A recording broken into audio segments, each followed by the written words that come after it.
Like করুন, subscribe করুন YouTube channel anibas.in YouTube channel anibas.in। আলহামদুলিল্লাহি কাফা ওয়াস সালামুন আলা ইবাদিহিল্লাযীনা ইসতাফা, আম্মা বা'দ। ফাউযু বিল্লাহি মিনাশ শাইতানির রাজীম। বিসমিল্লাহির রাহমানির রাহিম। ওয়ালাউ আন্নানা নাযালনা ইলাইহিমুল মালায়েকা ওয়া কাল্লামাহুমুল মাউতা ওয়া হাশারনা আলাইহিম কুল্লা শাইইন কুবুলা মা কানু লিয়ুমিনু ইল্লা ইয়াশাআল্লাহ ওয়া ইলা মাউদিন আখার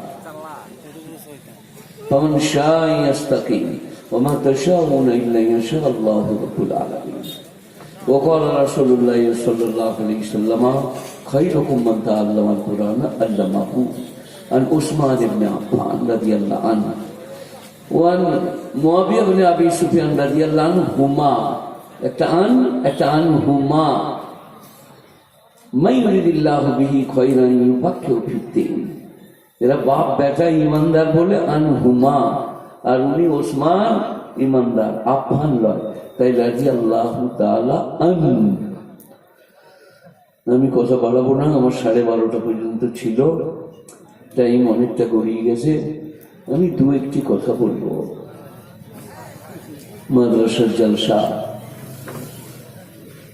ওলামা, হুফাজ, কোররা, তাদের সমাবেশ, আর আপনারা জ্ঞানী গুণী মানি সম্মানী শ্রোতা মণ্ডলীরা, আল্লাহর মেহেরবানিতে আপনারা সম্মানিত, ইজ্জতওয়ালা, তাই বলুন আলহামদুলিল্লাহ। আমাদের বলাই নাই, কারো কাছ থেকে ধার করে না, আল্লাহ ইজ্জতওয়ালা করেছে, তাই আবার বলুন আলহামদুলিল্লাহ। চাঁদপুরি সাহেব কি বললেন আমি জানি না, এ আমার ভাইয়ের জামাই, আমাদের বেটা, পণ্ডিত লোক তো, বড় আলেম। আর আমরা ওই আগে শৈলেন বাবু বলে একটা ডাক্তার ছিলেন, তিনি 3টে ট্যাবলেট এরকম করে গুঁড়ো করে 3টে কাগজে বলে বলতো খেয়ে দিগা, কালকে নাহলে পরশু ভালো হয়ে যাবে। এদের বললেন স্বামী আলমগিরি হেদায়া দর্রে উত্তর আইন হেদায়া বিদায় আমার নেহায়া বুখারী মুসলিম তিরমিজি আবু দাউদ নাসাঈ ইবনে মাজাহ বাইহাকি হাফান শাওকাত দারে কুতনি। আপনাদের উজু ভেঙে যাবে, গোসল নষ্ট হয়ে যাবে। আমি ছোট্ট বলবি, সিম্পল, আমার কাছ থেকে নিয়ে যান। হয়তো মুআয ইবনে জাবাল আল্লাহর নবীকে বললেন আমাকে উপদেশ করুন। আল্লাহর নবী বললেন জিভটা টিপে ধরলে, ইয়া রাসূলুল্লাহ আমাকে নসিহত করুন। যখনই হযরত মুআয এই হাদিসটা বলতেন, জিভটা টিপে ধরতেন। তারপরে কি বললেন? এই জিহ্বা তোমার জান্নাত, এই জিহ্বা তোমার জাহান্নাম। এর উপর আমল করবো বলুন সবাই ইনশাআল্লাহ। তার মানে কি আগ্রাম পাগলাম বলবো না। আপনারা সব বসে আছেন এইদিকে চেয়ে, আপনি কি বলেন আমি জানি না। সিটি সেন্টার চাইলে কাজে বলছে সালাম মৌলবীরা লাঞ্চা খাচ্ছে, দিনের কাজ করে নাই, সরকার খাবার শোয়া কাটে। আচ্ছা, আপনার ঘাড়ে ফেরেশতা আছে আপনি জানেন? এই যে কি হলো তোমার, আবার চুপ করে বসো গো, গুদে গুদে লোকগুলো।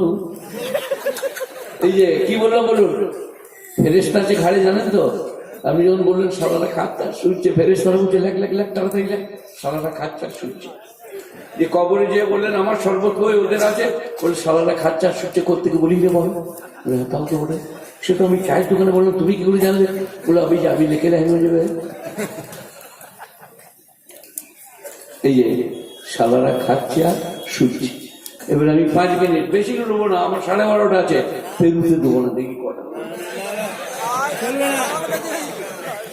12:22, 8 মিনিট আছে। এরপরে মিনিট বাড়বে, প্রতি মিনিটে 1000 টাকা। জিজ্ঞেস করো অধিক আগে, ওরা বলবে না আমি ছেড়ে দেন চলে। আব্দুল কাদের ভাই দাওয়াত দিয়ে দিয়েছে, চলে আসুন বাবা, আমার পীর ভাই বাবা ছুটে চলে এসে আমারটাকে শুনে নেন। তারপর একটা ছেলেকে 5 বছরে মাদ্রাসায় দিল। কত বছরে? 5 বছরে। 12 বছরে হাফেজ হলো, 7 বছর লাগলো। 12 বছর আলেম হলো, 24 বছর। 2 বছর মুক্তি হলো, 1 বছর আদিব বলল, আরবি সাহিত্য বাল্লাগাই বাল্লাগু তাকরিকান, সাররাফাই সাররাফু তাসরিফান। কোত্থেকে শব্দটা এসছে, কোনটা অতীতকাল, কোনটা বর্তমান। 24 আর 2 26 আর 1 27 বছর পাশ করে এসে সালকা মাদ্রাসায়, না হলে আপনার ইলেম বাজারের মসজিদে। আমি পাশ করে এসেছি, আমার বেতন ছিল তখন 1.5 লাখ টাকা, তাই তো নাকি? 150 টাকা। নামাজের নিয়ত বাংলে আলহামদুলিল্লাহ রাব্বিল আলামিন। এই মাসে সায়া কিনে নেবো, পরের মাসে বিলাও গাইলে মাকতুবে আলাইহি ওয়া সাল্লাম। লুঙ্গিটা না হয় তো গেঞ্জিটা নেবো। মুফতাজিরা বললেন, মোশাব কি চলছে? আমার যা বেতন দিচ্ছিস আমার কি চলছে? বেশ তো চলছে। এই যে 27 বছর পরে মসজিদ নাচবে মাদ্রাসা, 81 বছর বয়সে মারা যাচ্ছে, মসজিদে নাচবে মাদ্রাসা। 150 টাকা আমার বেতন ছিল। আমার মা আমার মামাকে ম্যানেজার বলল, মায়ের আপন মামাতো ভাই মামা, আমার শিক্ষক হাই স্কুলে, বললো ভাই 150 করে 300 2 মাসের বেতন দাও, শকতের স্ত্রীর লেগে তোমার বউ মায়ের লেগে 2টো শাড়ি নেবো। বললে, বাবু আমি মাদ্রাসায় কাজ করি, আমি ম্যানেজার, হবে না। সেই আগে ডলের শাড়ি বিক্রি হতো, আপনারা জানেন? আমার বাপের 11 বিঘে জমি, প্রতি বছর মানদার রাখতো। তার স্ত্রীকে বলছে, বাবু তোর বৌমাকে ডলের শাড়ি পরাকা। আমার মা যখনই বলতে তখনই কাঁদতেন হাও হাও করে। ইলিয়াসের বাপ আমাদের গায়ে কাজ করতেন ইমামতি। আমি মনে করতাম মায়ের বাপ, মায়ের কাছে খেতে। তার ভাগ্নিকে বলেছে, বুবু ডলের শাড়ি পরাকা। যখনই বলতেন মা কাঁদতেন। 42 বছর হলো পড়াচ্ছি, আমার দিকে দেখা, উধারে 12 বছর পড়েছি। আমরা দিনের উপরে নাই। আমার বডি যা ছিল, 4টা লোক রাস্তায় দাঁড়িয়ে থাকলে ঘুষি মেরে দিয়ে তার সব কেড়ে নিতে পারতাম, মানে ডাকাতি করে খেতে পারতাম। যদি বলতেন ড্রাইভারি করতে হবে, পায়ে করে লড়ি চালিয়ে দিতাম। কিন্তু সেই 150 টাকা, আল্লাহু আকবার, পুরসা মসজিদের ইমাম, মাদ্রাসার হেড মাওলানা, আজকে 42 বছর পরে 9000 টাকা। মাসে কত করে বাড়ছে? 1 টাকাও। তারা দিনের উপরে নাই। কসম খোদার করে বলছি, যে কোনো পরেশগার লোক 3 দিন যদি মাদ্রাসার রাঁধা খান, নামাজ রোজা হজ যাকাত পরেশগারি সব ভুলে যাবে। 25 কেজি পয়সা, 25 কেজি আলু, 250 মসুরির ডাল, 50 গ্রাম সর্ষের তেল, যেমনকার কাঁচা তেল আমি খেয়েছি জামের উজুরে। আর যেখানে উজুর পানি গড়িয়ে মাথায় পার হয়, সেইখানে ঝাঁটা মাথায় দিয়ে শুয়েছি। প্রস্রাবের রাস্তায় রক্ত বেরোনো রস করেছে, নীলরতন হাসপাতালে ভর্তি করতে হয়েছে। এইভাবে পড়ে এসে 42 বছর আপনাদের খেদমত করছি। যতই বদনাম করে, মসজিদ থেকে সরি নাই। তারা দিনের কাজ করে নাই। চায়ের দোকানে বসে বললে, হাদিস বোঝেন বললে, কি বলে গেল? একটা হাদিস আছে, যে রোজা রাখে নাই সে যেন ঈদগাহে না যায়। বলুন কোন কোন গায়ের লোক ডান নিয়ে দাঁড়াবেন রাস্তায়, যে শালা তুমি যে তোমরা রোজা রাখি নাই? কে কে বলছো বলো? কিন্তু হাদিস, কিন্তু মুহাদ্দিস এখন আছে, জিজ্ঞেস করো, যে রোজা রাখে নাই সে যেন আমার ঈদগাহে না যায়। কে বলছে? কথা বলে না নবীজি। তো তোমরা লাঠি নিয়ে আটকাবে তো? হাদিসটার মানে হচ্ছে রোজার গুরুত্ব কত। আমার মতো দয়ালু নবী, প্রেমবর নবী বলছি যে রোজা রাখো নাই সেই ঈদগাহে এসো না। তার মানে রোজার গুরুত্ব কত, ঈদগাহে যেও না নয়। কিন্তু আপনারা কি বলছেন? ঠ্যাঙ্গানি বসে থাকবো, কোন শালাকে যেতে দেবো না। গায়ে কি হবে? খুন খারাপ। আল্লাহ নবী বলছেন যে নামাজ পড়ে না সে ইমানদার নয়। তো বলো দিন মুসলমান পাড়ায় যে তুই কাফের, চলো না, যদি কোমরটা বেরিয়ে ভেঙে দেয়, আর বলে দাও যে হাদিস কিন্তু যে নামাজ পড়ে না সে মুমিন নয়। হাদিসটার মনে হচ্ছে নামাজের গুরুত্ব কত। মুসলমানকে কাফের বলো না, যে একবার কলমা পড়েছে, একটা যুদ্ধে একজন সাহাবা একজনকে কতল করে দিল। সে বলল লা ইলাহা ইল্লাল্লাহ মুহাম্মাদুর রাসূলুল্লাহ, আশহাদু আল্লা ইলাহা ইল্লাল্লাহ। আল্লাহ নবীকে বললেন, ইয়া রাসূলুল্লাহ, অমুক মুশরিক, আমি তা কতল করে দিয়েছি। সে বলছিল আশহাদু আল্লা ইলাহা, আশহাদু আল্লাহ। বলে তারপরেও তুমি তাকে কতল করে দিলে? বলে ইয়া রাসূলুল্লাহ, মন থেকে বলে নাই। বলে তুমি জানলে কি করে? মনের মালিক তুমি হলে কি করে? সে বলল আশহাদু আল্লা ইলাহা ইল্লাল্লাহ, আশহাদু আন্না মুহাম্মাদান, কতল করে দিলে। একজন মুমিনকে কাফের বলা, একজন মুমিনকে জাহান্নামী বলা, কত কঠিন মশলা। মেয়ে মানুষদের ফতোয়া জানেন আপনারা? এখানে মেয়েরা আছে না? নাই, আছে। তাদের ফতোয়া হচ্ছে হলো, তোর ভাতা তোর দামার তালাক দিয়ে যেত, 2 কেজি গোস্ত আলু দিয়ে রান্না থেকে ছেলেদের হাতে দিঘা, তাহলে হয়ে যাবে। লেদিন শালা কত ফতোয়া পড়বি, পর্দা। জায়েদের মা, মরদরাও এরকম ফতোয়া দিচ্ছে, চায়ের দোকানে, রাস্তাঘাটে, সিটি সেন্টারে। আর ইসলাম বলছে কথা বলো না। একজন পণ্ডিতের কথা বলছি, সারা বিশ্বের শ্রেষ্ঠ আল্লাহর পাঠানো ভাই বাবা হযরত মুহাম্মদ মুস্তাফা বলুন সাল্লাল্লাহু আলাইহি ওয়া আলিহি ওয়াসাল্লাম। তিনি বসে আছেন, একটি মেয়ে ছেলে এসে বলল, ইয়া রাসূলুল্লাহ, আমার স্বামী আমাকে মা বলেছে বলে তাকে আমি পাবো না। আমার 3টে ছেলে মেয়ে আছে, আমি তাকে ভালোবাসি, সে আমাকে ভালোবাসে, ইয়া রাসূলুল্লাহ। আল্লাহর নবী কি বললেন বলুন? একটাও কথা বলেন না। অনেকক্ষণ মেয়েটা বলার পরে পালিয়ে গেল।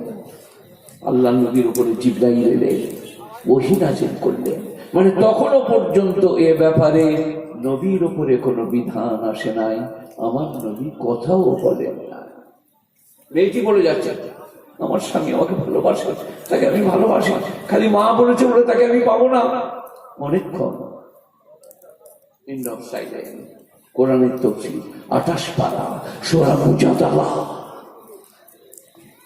ওহী এলো কি قد سمع الله قول التي تجادلك في زوجها وتشتكي إلى الله والله يسمع تحاوركما إن الله سميع بصير الذين يظاهرون من نسائهم ما هن أمهاتهم إلا اللائي ولدنهم إنهم ليقولون منكرا من القول وزورا। 28 পারা সূরা মুজাদালা, কালো দাগ দিয়ে আছে কদ সামিআল্লাহ। আপনারা নামাজে বলেন না সামিআল্লাহু লিমান হামিদা, কদ সামিআল্লাহু কাওলাল্লাতী, নিশ্চয়ই শুনিয়াছেন, সামিয়া পেলে মাজি অতীতকাল, শুনিয়াছেন আল্লাহ সেই মেয়েটির কথা যে নবীর সঙ্গে আল্লাহর ব্যাপারে কথোপকথন করছিল। কাওলাল্লাতী তুজাদিলুকা ফী যাওজিহা, সে তার স্বামীর ব্যাপারে ঝগড়া করছিল। তাশতাকি ইলাল্লাহ, আল্লাহর কাছে অভিযোগ করছিল। শিকায়েত, তাশতাকি, অভিযোগ। আল্লাহর নবী মেয়েটিকে ডাকলেন, পেলেন না। বলে তাড়াতাড়ি ডাকো, তাড়াতাড়ি ডাকো। আল্লাহ আয়াত নাযিল করলেন। এরপরে নবী কথা বলবেন আর কি। লাস্টটা কি বললেন? আল্লাযীনা ইউযায়িরুনা মিন নিসাইহিম, তালাকের নিয়তে যারা স্ত্রীকে মা বলেছে তাকে আরবিতে জেহার করা বলে। 3 বার প্রধানমন্ত্রী হতে পারে, 4 বার রাষ্ট্রপতি হতে পারে, 5 বার নোবেল প্রাইজ পেতে পারে, কিন্তু এই ব্যাপারটাই জেহার কাকে বলে? একজন মুফতি বড় যোগ্য আলেমের প্রয়োজন। নোবেল প্রাইজ পেলে জেহারের ফতোয়া দেওয়া যাবে না। যে প্রধানমন্ত্রী তালাকের ফতোয়া দিচ্ছে ভুল করছে। তালাক লয়াল হতে হবে ইসলামিক। প্রধানমন্ত্রী ঠিক আছে নিজের জায়গায়, তবে এনআরসি নিয়ে একটু গোলমাল করছে না, কি বলছেন আপনারা? তা করলি বা মোদিজি কাল ছিল না আজ আছে, কাল থাকবে না। মোদিজি কাল ছিল না আজ আছে, কাল থাকবে না। বলুন নারায়ে তাকবীর। আল্লাহ আল্লাহ ছিলেন, আছেন, থাকবে। আল্লাযীনা ইউযাহিরুনা মিন নিসাইহিম মা হুন্না উম্মাহাতুহুম ইল্লাল্লাহি, যারা নিজের স্ত্রীকে তালাকের নিয়তে মা বলেছে। আল্লাহ বলছেন মা কখনো হয় স্ত্রী, যে কাউকে পেটে ধরে সে তার মা।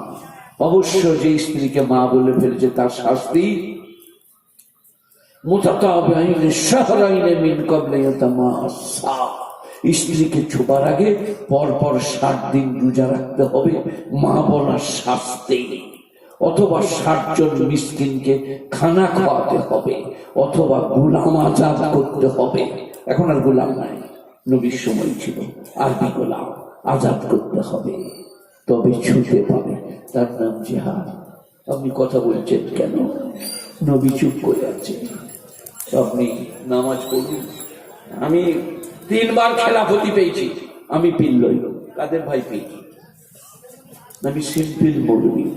আমার যদি কেউ মুরিদ হতে চান, এইরকম আরো নতুন নতুন গজল ও ওয়াজ প্রতিদিন পাওয়ার জন্য অ্যানিবাস চ্যানেলটি সাবস্ক্রাইব করুন এবং আমাদের সমস্ত আপডেট সবার আগে পাওয়ার জন্য পাশের বেল আইকনটি প্রেস করতে ভুলবেন না।